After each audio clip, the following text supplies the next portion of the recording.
Look around your neighborhood tonight. After 9 o'clock, most of the lights are off. Most people are done for the day. They are sitting on the couch, scrolling through their phones, watching something to relax, letting the hours disappear quietly. And honestly, nobody blames them. They worked hard. They earned their rest. But if you look carefully, you will notice something strange. In a few scattered houses, behind a few quiet windows, there are still lights on. Not because people are partying, not because they cannot sleep. They are working quietly. Nobody sees them. Nobody applauds them. They do not talk about it online. They do not announce new goals. They simply sit down and continue. And 5 years later, they are living a completely different life from everyone around them. This is what I call the ghost shift. The invisible hours. The hours most people give away without thinking. The hours where futures are built while nobody is watching. This is not a story about luck. It is not a story about talent. And it is definitely not a story about becoming rich overnight. This is the story of a man who discovered something by accident. A man who worked hard every day and still could not move forward. A man who reached a point where one unexpected expense was enough to shake everything he had built. And then he realized something that changed the way he looked at time forever. Because the difference between staying stuck and slowly building freedom was not hidden inside his workday. It was hidden in the hours that belonged only to him. Stay with me until the end. Because by the end of this story, you may look at tonight very differently. In a working-class town where the biggest employer was a parts factory that had been there for decades, there lived a 34-year-old man named Samuel. Samuel worked on the assembly line. Every day looked almost exactly the same. He stood in the same place, repeated the same movements, tightened the same components, and watched the same clock move toward the end of his shift. His hands had become rough from years of work. By evening, his back carried the weight of another day completed and another day repeated. He had been doing this for 11 years, not because it was his dream, because life had happened. When he was young, his wife became pregnant with their first child, and stability became more important than possibility. Now he had 2 children, a son who was 7, a daughter who was 4, a small house tied to a long mortgage, a car that seemed to break at exactly the wrong time, and a paycheck that somehow disappeared faster every month. Samuel was not lazy. He showed up, he worked, he took overtime whenever he could. People respected him because he never complained. But something inside him had started to change. Not anger, not frustration, fear.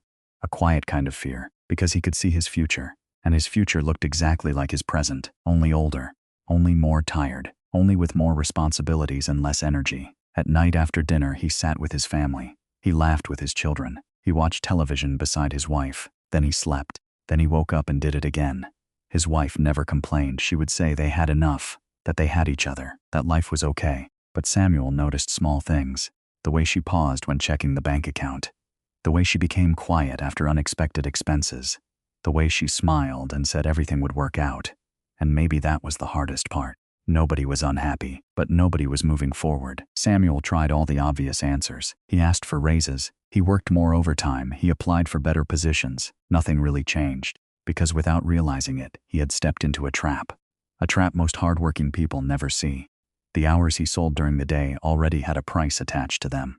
More effort inside those hours did not automatically create a different future. And every evening, after work ended, Samuel gave away the only hours that truly belonged to him. He gave them to exhaustion, to comfort, to routine. He did not know there was another way. He did not know anyone who lived differently, until something happened that forced him to question everything.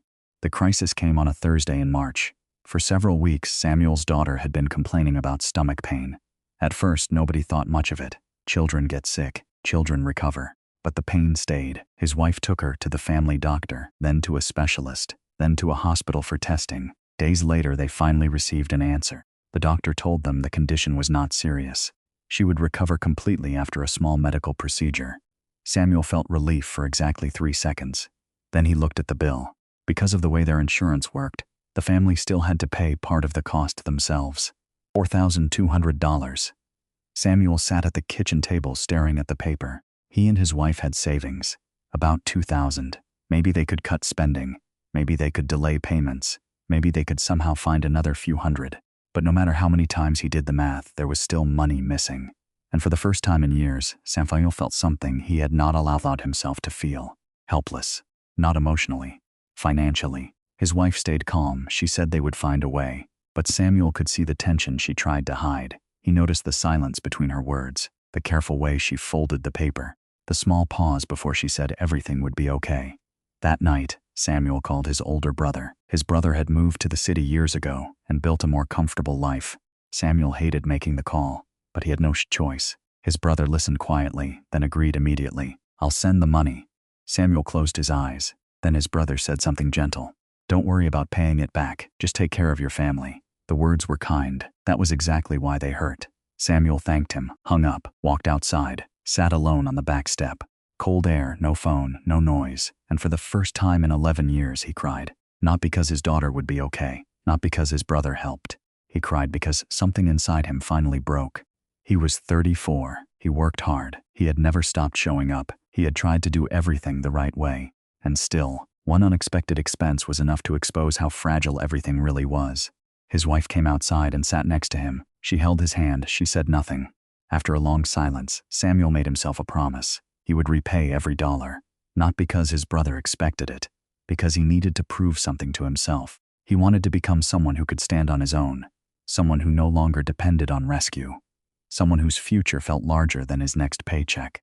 The next morning, Samuel walked into work carrying something heavier than exhaustion. He carried a question. What if the way he had been living was the problem?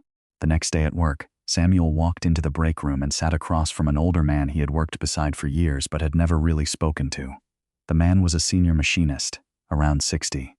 Quiet, always brought the same lunch, always left on time, always drove the same old pickup truck. Samuel had spent years assuming he was ordinary, just another worker, just another man moving slowly toward retirement. But a few weeks earlier, Samuel had overheard something that stayed in his mind. Two men were talking. They said the machinist owned 3 rental houses. They said he could have retired years ago but kept working because he wanted to. They said he had paid for both of his children to finish school without debt. Samuel had dismissed it. Impossible. They all worked in the same place. How could one man build freedom while everyone else stayed trapped? Now, after everything that had happened with his daughter's bill, he finally asked, "Can I ask you something?" The older man looked up. "Go ahead." Samuel hesitated, then asked, "Is it true you own rental houses?" The man nodded once.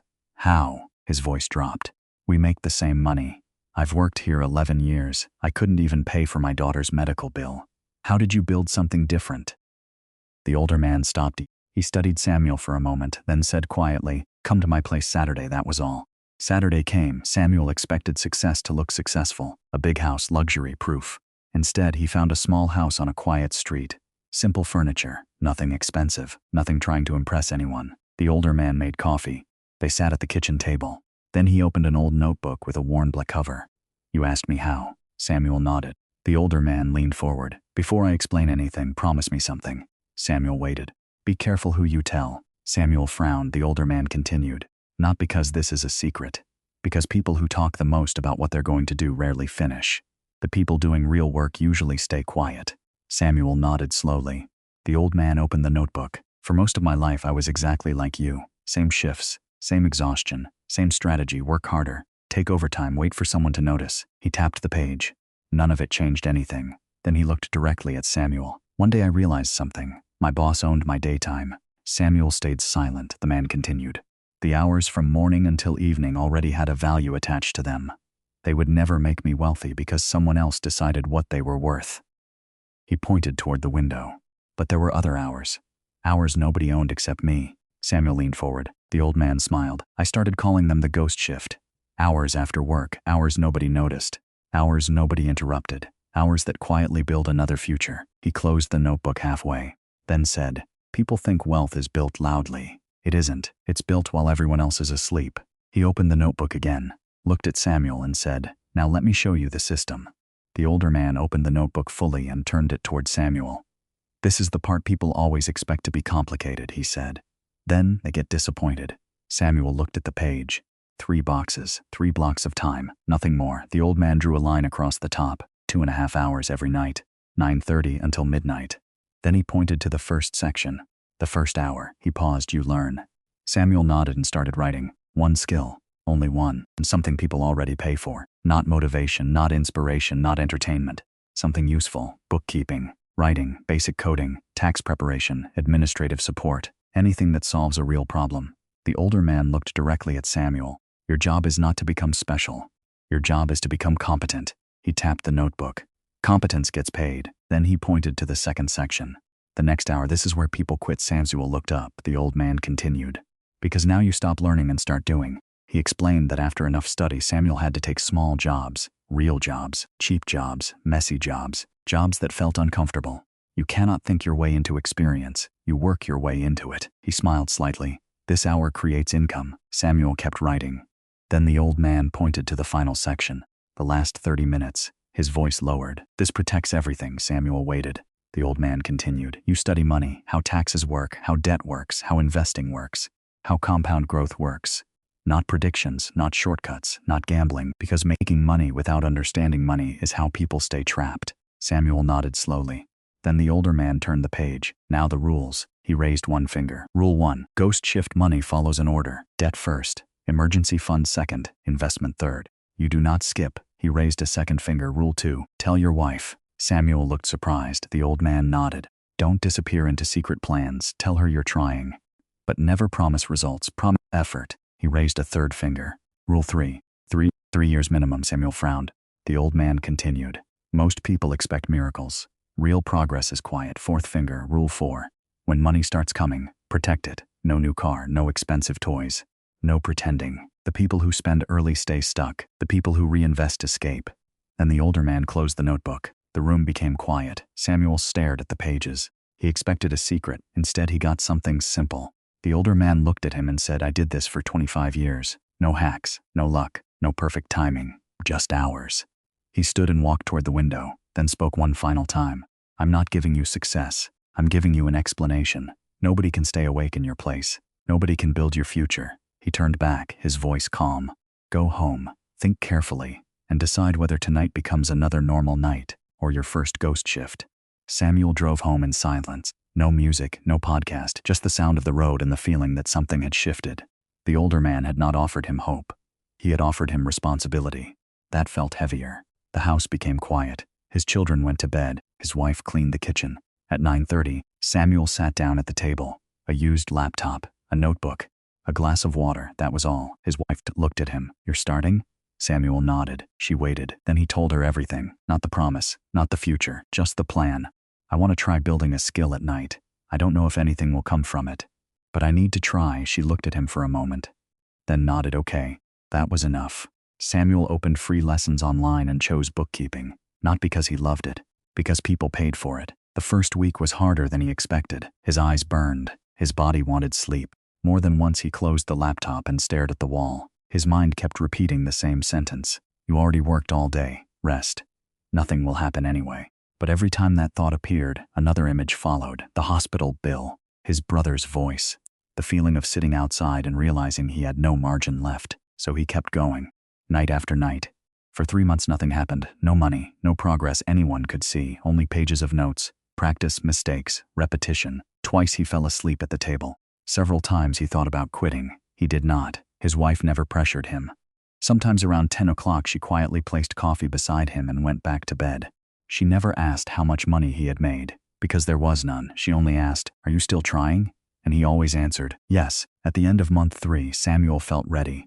Not confident. Ready. He created a profile online, sent proposals 1, 5, 10, 20. Most were ignored. Then one person replied. A small business owner needed help. The payment was tiny. Samuel accepted immediately. When the work was finished and the money arrived, he stared at the screen for a long time. It was not life-changing, but it meant something bigger. For the first time in years, Samuel had earned money from hours nobody owned except him. Look, Samuel's story is not a miracle. It is not a shortcut. And it is definitely not one of those stories where someone quits their job and becomes rich overnight. What changed Samuel's life was something far less exciting. He protected a few hours that belonged only to him. That was all. Most people believe wealth is built during the day. Through promotions, through raises, through working harder inside systems that already decided their value. But real change often begins after the workday ends. In hours nobody notices. In hours nobody rewards. In hours that feel too small to matter. Samuel never became a different person. He became a person who stopped giving every remaining hour away. So here is what the ghost shift actually asks from you. First, protect a block of time every day. Not perfect time, own time. Second, choose one skill people already pay for. Do not chase excitement, build competence. Third, respect the order. Debt, emergency fund, investment, Do not skip steps because slow progress still beats starting over. And understand this, the hardest part is not learning. It is staying invisible long enough for the results to appear. Most people want proof too early. Most people announce too early. Most people upgrade too early. Then they wonder why nothing changed. Samuel did none of that. He worked quietly for longer than most people are willing to. Tonight, after this story ends, you have a choice. You can close this and return to routine. There is nothing wrong with that. Or you can sit down for a little while longer. Open a notebook, open a laptop, learn something, build something. Nobody will applaud. Nobody will notice. That is the point. Because somewhere tonight, someone is still awake. Someone is quietly building a future nobody can see yet. The question is, will that person be you? Time to clock in.